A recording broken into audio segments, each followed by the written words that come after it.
नमस्कार, डेली 24 भारत देख रहे हैं आप। मैं हूं आपके साथ साहिल धुलिया। बुलेटिन की शुरुआत करेंगे। नोएडा में 21 मई को होने वाली लेखपाल मुख्य परीक्षा को लेकर प्रशासन पूरी तरह अलर्ट मोड में नजर आ रहा है। परीक्षा को निष्पक्ष, पारदर्शी और नकल विहीन तरीके से संपन्न कराने के लिए तैयारियां तेज कर दी गई हैं। इसी को लेकर एक अहम बैठक आयोजित की गई, जिसमें परीक्षा से जुड़े अधिकारियों को जरूरी दिशा निर्देश दिए गए। बैठक की अध्यक्षता प्रियंका ने की।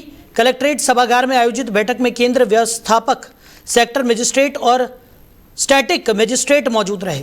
अधिकारियों को परीक्षा के दौरान सुरक्षा, निगरानी और व्यवस्थाओं को लेकर विशेष सतर्कता बरतने के निर्देश दिए गए। प्रशासन के मुताबिक लेखपाल मुख्य परीक्षा 21 मई 2026 को सुबह 10 बजे से दोपहर 12 बजे तक जनपद के 17 परीक्षा केंद्रों पर आयोजित की जाएगी।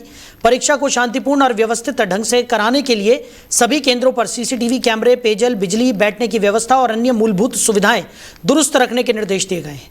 इसके अलावा पुलिस विभाग को परीक्षा केंद्रों के एंट्री गेट पर विशेष निगरानी रखने और इलेक्ट्रॉनिक गैजेट्स की सख्त जांच करने को कहा गया है, ताकि किसी भी प्रकार की नकल या गड़बड़ी की संभावना को पूरी तरह रोका जा सके। बैठक में अधिकारियों को साफ तौर पर चेतावनी दी गई कि परीक्षा व्यवस्था में किसी भी प्रकार की लापरवाही मिलने पर संबंधित अधिकारी और कर्मचारियों के खिलाफ कड़ी कार्रवाई की जाएगी। प्रशासन का कहना है कि पूरी परीक्षा प्रक्रिया पर लगातार निगरानी रखी जाएगी और हर स्तर पर पारदर्शिता सुनिश्चित की जाएगी। के निर्देशन में जनपद गौतम बुद्ध नगर में सरकारी और प्राधिकरण की जमीनों पर अवैध कब्जों के खिलाफ बड़ा अभियान लगातार जारी है।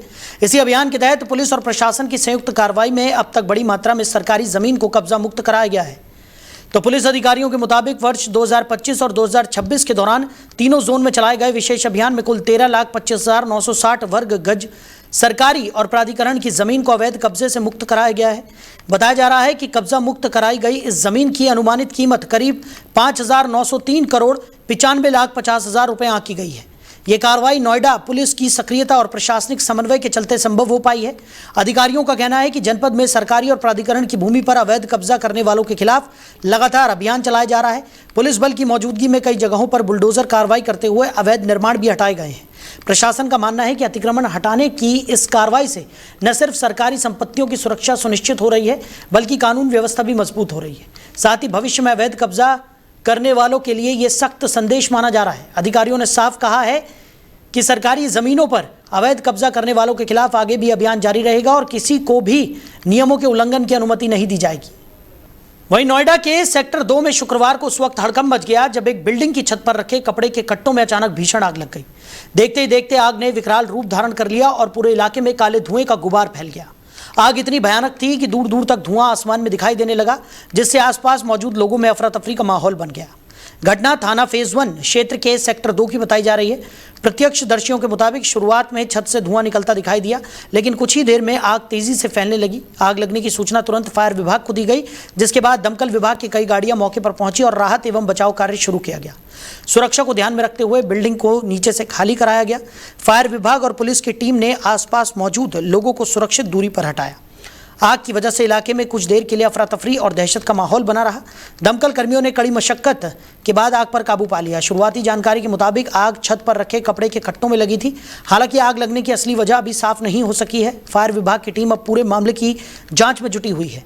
गनीमत यह रही कि इस हादसे में किसी के हताहत होने की सूचना नहीं है। अगर समय रहते आग पर काबू नहीं पाया जाता तो बड़ा हादसा हो सकता था। फिलहाल पुलिस और फायर विभाग की टीम मौके पर मौजूद है और नुकसान का आकलन किया जा रहा है। वहीं गाजियाबाद के इंदिरापुरम स्थित शक्तिखंड इलाके में होटल युवराज में महिला मैनेजर के साथ हुई छेड़छाड़ और मारपीट के मामले में अब बड़ा मोड़ सामने आ गया है। होटल के रिसेप्शन एरिया में हुई पूरी घटना वहां लगे सीसीटीवी कैमरा में कैद हो गई है, जिसके बाद पुलिस को अहम सबूत हाथ लगे हैं। जानकारी के मुताबिक होटल मैनेजमेंट प्रियंका ने इंदिरापुरम थाने में शिकायत देते हुए बताया कि 25 अप्रैल की शाम वो होटल में ड्यूटी पर मौजूद थी। इस दौरान शिवम नाम का युवक अपने एक साथी के साथ होटल पहुंचा और उस पर आपत्तिजनक टिप्पणियां करने लगा। आरोप है कि आरोपी ने प्रियंका को अपने साथ चलने के लिए पैसों का लालच भी दिया। पीड़िता के मुताबिक जब उसने विरोध करते हुए आरोपी को थप्पड़ मारा तो कुछ देर बाद आरोपी दोबारा होटल पहुंचा और उसके साथ मारपीट की। इतना ही नहीं, आरोपियों ने जान से मारने की धमकी भी दी। इस पूरे मामले में अब सीसीटीवी फुटेज सबसे बड़ा सबूत बनकर सामने आया है। फुटेज में आरोपी होटल में आते, महिला मैनेजर से विवाद करते और फिर मारपीट कर मौके से भागते दिखाई दे रहे हैं। पीड़िता का कहना है कि आरोपी दबंग किस्म के हैं और उसे अपनी जान का खतरा महसूस हो रहा है। वहीं घटना के बाद स्थानीय व्यापारियों और लोगों में भी भारी नाराजगी देखने को मिल रही है। इंदिरापुरम पुलिस ने मामला दर्ज कर लिया है और अब सीसीटीवी फुटेज के आधार पर आरोपियों की गिरफ्तारी के लिए लगातार दबिश दी जा रही है। पुलिस का कहना है कि जल्द ही आरोपियों को गिरफ्तार कर आगे की कानूनी कार्रवाई की जाएगी। वहीं नोएडा के थाना सेक्टर 39 पुलिस ने एक ऐसे शातिर गिरोह का पर्दाफाश किया है जो लोगों को कार में लिफ्ट देने के बहाने बैठाकर हथियारों के बल पर लूटपाट करता था। पुलिस ने स्टेलर ग्रीन पार्क के पास से 5 आरोपियों को गिरफ्तार किया है जो एनसीआर में डिजिटल लूट की वारदातों को अंजाम दे रहे थे। पुलिस की गिरफ्त में आए आरोपियों की पहचान नसीम अली, अभिषेक कुमार, विवेक, कार्तिक ठाकुर और मनोज कुमार के रूप में हुई है। पुलिस ने इनके कब्जे से 2 अवैध तमंचे, 3 चाकू और फर्जी नंबर प्लेट लगी एक अर्टिगा कार भी बरामद की है। जानकारी के मुताबिक थाना सेक्टर 39 पुलिस चेकिंग अभियान चला रही थी, तभी स्टेलर ग्रीन पार्क के पास संदिग्ध हालत में खड़ी अर्टिगा कार को रोककर जांच की गई।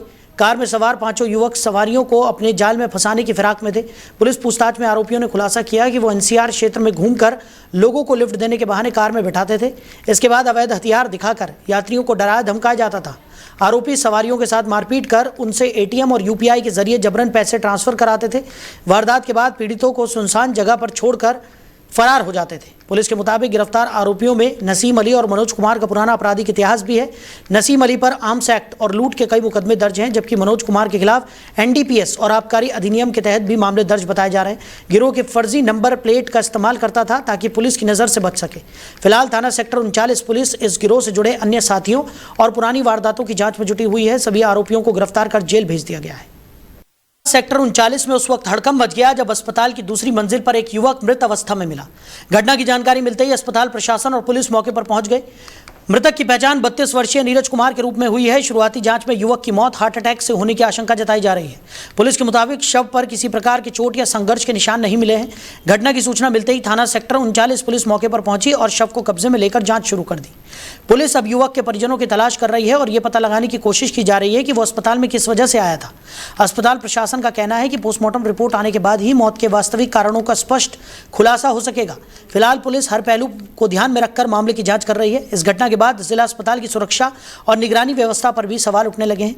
लोगों का कहना है कि अस्पताल जैसे संवेदनशील स्थान पर किसी व्यक्ति का लंबे समय तक बिना जानकारी के मृत अवस्था में पड़े रहना सुरक्षा व्यवस्था पर बड़ा सवाल खड़ा करता है।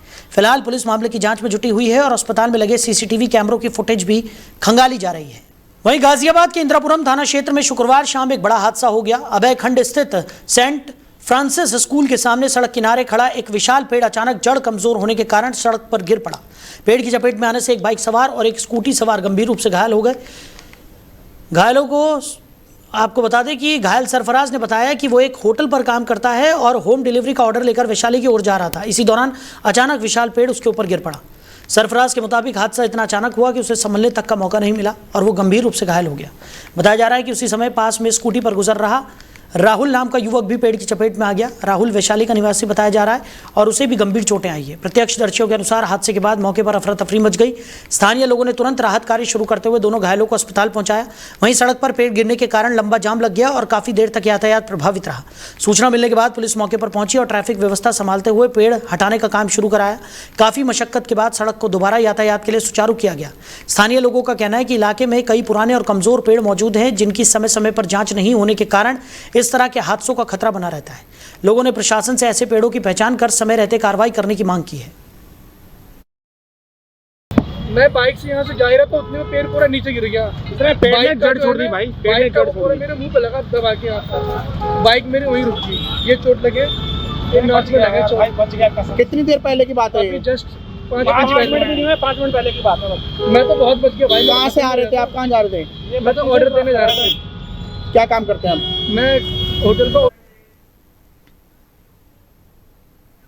वहीं मुजफ्फरनगर में उत्तर प्रदेश सरकार के पूर्व कैबिनेट मंत्री और वरिष्ठ भाजपा नेता सुरेश राणा भाजपा के पूर्व जिला अध्यक्ष विजय शुक्ला का हालचाल जानने उनके आवास पर पहुंचे। इस दौरान सुरेश राणा ने विजय शुक्ला के स्वास्थ्य की जानकारी ली और उनके जल्द स्वस्थ होने की कामना की। बताया जा रहा है कि कुछ दिन पहले एक दुर्घटना में घायल होने के कारण विजय शुक्ला का हाथ टूट गया था, जिसके बाद उनका उपचार चल रहा है। पूर्व मंत्री सुरेश राणा ने परिवार के सदस्यों से भी बातचीत की और विजय शुक्ला के स्वास्थ्य को लेकर जानकारी प्राप्त की। उन्होंने कहा कि पार्टी परिवार हमेशा अपने कार्यकर्ताओं और नेताओं के साथ खड़ा है। इस मौके पर भाजपा के कई नेता और कार्यकर्ता भी मौजूद रहे। मुलाकात के दौरान सभी ने विजय शुक्ला के शीघ्र स्वस्थ होने की कामना की। फिलहाल भाजपा नेताओं और समर्थकों के बीच विजय शुक्ला के स्वास्थ्य को लेकर लगातार जानकारियां ली जा रही हैं। तो पश्चिमांचल विद्युत वितरण निगम लिमिटेड ने स्मार्ट मीटर उपभोक्ताओं की सुविधा को ध्यान में रखते हुए बड़ा जन सुविधा अभियान शुरू किया है। निगम की ओर से 15 मई 2026 से 30 जून 2026 तक विशेष कैंप लगाए जाएंगे, जहां उपभोक्ताओं की समस्या का मौके पर समाधान किया जाएगा। ये विशेष कैंप क्षेत्रीय अभियंता और उपखंड अधिकारी कार्यालयों में आयोजित किए जाएंगे। कैंप का समय सुबह 10 बजे से शाम 5 बजे तक निर्धारित किया गया है। निगम के मुताबिक इन कैंपों का उद्देश्य स्मार्ट मीटर उपभोक्ताओं को बार बार कार्यालयों के चक्कर लगाने से राहत देना है। उपभोक्ताओं को एक ही स्थान पर सभी जरूरी सेवाएं उपलब्ध कराई जाएंगी। इन कैंपों में स्मार्ट मीटर से जुड़ी तकनीकी समस्याएं, मोबाइल नंबर अपडेट, बिल संबंधी शिकायतें और मीटर डेटा से जुड़ी दिक्कतों का समाधान किया जाएगा। निगम ने उपभोक्ताओं से अपील की है कि वो अपना उपभोक्ता नंबर, पहचान पत्र और मोबाइल नंबर साथ लेकर कैंप में पहुंचे, ताकि सत्यापन के बाद समस्याओं का तुरंत समाधान किया जा सके। अगर किसी उपभोक्ता का मोबाइल नंबर बदल गया है तो वो कैंप में जाकर उसे अपडेट भी करा सकता है, जिससे भविष्य में बिल, अलर्ट और अन्य जरूरी सूचनाएं समय पर मिलती रहें। निगम अधिकारियों का कहना है कि यह अभियान केवल औपचारिकता नहीं, बल्कि उपभोक्ताओं की परेशानी कम करने की दिशा में उठाया गया बड़ा कदम है। कई बार स्मार्ट मीटर लगने के बाद उपभोक्ता अपना रिकॉर्ड या मोबाइल नंबर अपडेट नहीं करा पाते, जिससे बिलिंग और शिकायत निवारण में दिक्कतें आती है। ऐसे में ये विशेष कैंप उपभोक्ताओं के लिए काफ़ी उपयोगी साबित हो सकते हैं। निगम को उम्मीद है कि इससे स्मार्ट मीटर सेवा अधिक पारदर्शी, सुचारू और उपभोक्ता हितैषी बनेगी।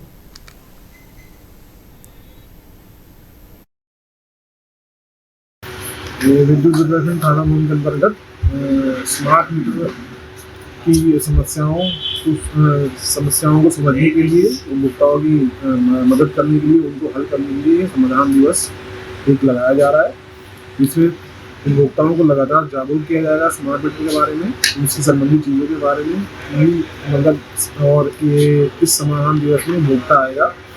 और इसके अलावा घर पे भी जो है 1912.uptcl.org के माध्यम से लॉगिन करके उसमें अपनी कंप्लेंट रजिस्टर करने के बाद कंप्लेंट बॉक्स में उपभोक्ता स्मार्ट मीटर कैंप लिख के अपनी समस्या रजिस्टर कर सकता है, जिससे उसका ऑनलाइन ट्रैकिंग होती रहेगी और समय के अनुसार उसको अपडेट मिलता रहेगा उसकी समस्या। वहीं ग्रेटर नोएडा वेस्ट की शाहबेरी फर्नीचर मार्केट में शुक्रवार को भीषण आग लगने से हड़कंप मच गया। देखते ही देखते आग ने विकराल रूप ले लिया और दर्जनों फर्नीचर दुकानों को अपनी चपेट में ले लिया। आग इतनी भयानक थी कि इलाके में दूर दूर तक धुएं का गुबार दिखाई देने लगा। स्थानीय लोगों के मुताबिक शाहबेरी की यह फर्नीचर मार्केट अवैध रूप से बनी हुई बताई जाती है और यहाँ पहले भी कई बार आग लगने की घटनाएं सामने आ चुकी हैं। हर साल आग की घटनाओं के बावजूद सुरक्षा इंतजामों को लेकर सवाल उठते रहते हैं। आग लगने की सूचना मिलते ही फायर ब्रिगेड की टीम मौके पर पहुंची और राहत एवं बचाव कार्य शुरू किया गया। आग लगातार फैलती जा रही थी, जिसके चलते आसपास के इलाके में अफरा तफरी का माहौल बन गया। दमकल विभाग के मुताबिक आग पर काबू पाने के लिए 32 से अधिक फायर ब्रिगेड की गाड़ियों को लगाया गया। घंटों की मशक्कत के बाद आग पर काबू पाया जा सका। फिलहाल आग लगने के कारणों का पता नहीं चल पाया है। फायर विभाग और पुलिस की टीम पूरे मामले की जांच में जुटी हुई है। गनीमत रही कि इस भीषण आग में किसी के झुलसने या जनहानि की सूचना सामने नहीं आई है। हालांकि आग से दुकानों में रखा भारी मात्रा में फर्नीचर और सामान जलकर राख हो गया, जिससे करोड़ों रुपए के नुकसान की आशंका जताई जा रही है। Chief fire officer Pradeep Choubey ने बताया कि दमकल विभाग की टीम ने तेजी से कार्रवाई करते हुए आग को फैलने से रोका और स्थिति पर नियंत्रण पाया गया।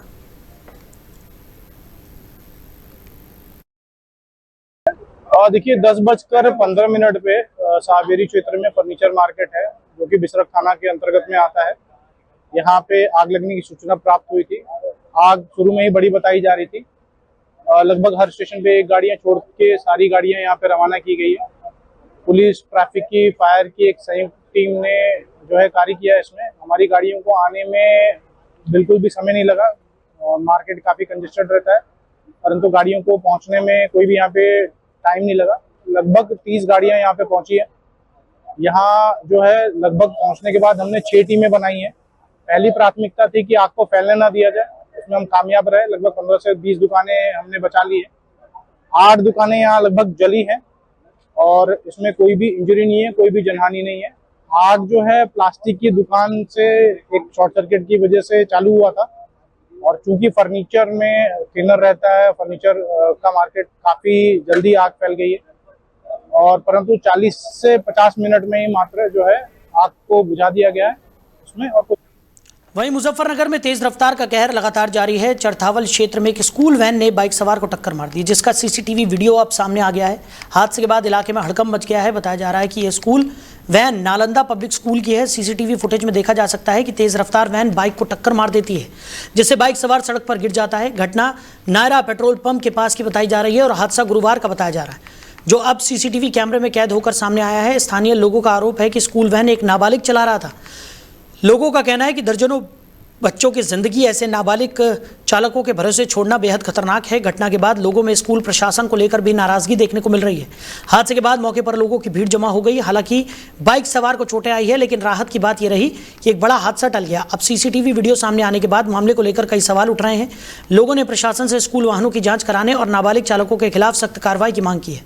फिलहाल मामले को लेकर पुलिस जांच में जुटी हुई है। वहीं गाजियाबाद के मुरादनगर में मामूली कहासुनी उस वक्त खूनी हमले में बदल गई जब तेज रफ्तार कार चला रहे युवकों को टोकना एक डिलीवरी बॉय को भारी पड़ गया। आरोप है कि कार सवार युवकों ने डिलीवरी बॉय पर डंडे से हमला कर दिया, जिससे वो गंभीर रूप से घायल हो गया। जानकारी के मुताबिक सागर नाम का युवक ब्लिंकिट कंपनी में डिलीवरी बॉय का काम करता है। बताया जा रहा है कि वो ऑर्डर डिलीवर कर वापस लौट रहा था, तभी एक तेज रफ्तार कार उसके बेहद करीब से निकली। हादसे की आशंका को देखते हुए सागर ने कार चालक को धीरे गाड़ी चलाने की सलाह दी, लेकिन यही बात कार सवार युवकों को नागवार गुजर गई। देखते ही देखते दोनों पक्षों में कहासुनी शुरू हो गई और मामला मारपीट तक पहुंच गया। आरोप है कि कार में सवार युवकों ने सागर को घेर लिया और उसके सिर पर डंडे से हमला कर दिया। हमले में सागर गंभीर रूप से घायल हो गया, जिसके बाद मौके पर अफरा तफरी मच गई। स्थानीय लोगों ने घटना की सूचना पुलिस को दी। सूचना मिलते ही पुलिस मौके पर पहुंची और घायल युवक को अस्पताल में भर्ती कराया गया। पुलिस ने एक आरोपी को हिरासत में लेकर पूछताछ शुरू कर दी है, जबकि बाकी आरोपी मौके से फरार बताए जा रहे हैं। फिलहाल पुलिस आसपास लगे सीसीटीवी कैमरों की फुटेज खंगाल रही है, ताकि फरार आरोपियों की पहचान कर जल्द गिरफ्तारी की जा सके। पुलिस का कहना है कि पूरे मामले की जांच की जा रही है और आरोपियों के खिलाफ सख्त कानूनी कार्रवाई की जाएगी। भैया वो जो लड़की से का चोट लगी है वो अपना ऑर्डर देकर आ रहा था और मैं होटल लेकर अपना जा रहा था वापसी में। ठीक है, अब ये तुम्हारा बम्बे वाला रोड है, क्रॉस करते ही जो शूज़ की दुकान है उसके नीचे पीछे एसेंट आ रही थी। उसने पहले पीछे थोड़ी सी आफत करी, वहाँ पर तो बंदे बच गए। जैसे ही वो आ गया पहले बाइक में टक्कर मारी। जो हमारे साथ के बंदा बिलिंग किया उन्होंने गाड़ी साइड में लगाई। वो उतरा, उसने उसे कुछ कहा कि देख के चला, उसने सीधा गाली बगी। अब वो गाली में बंदा वो भड़क गया उसके ऊपर, उनने छोटे डंडा मारा सिर में। डंडा था जी उसका बांस का बिट्टा था लंबा, वहीं पड़ा टूटा हुआ। ठीक है भैया, नशे में था बिल्कुल धुंध।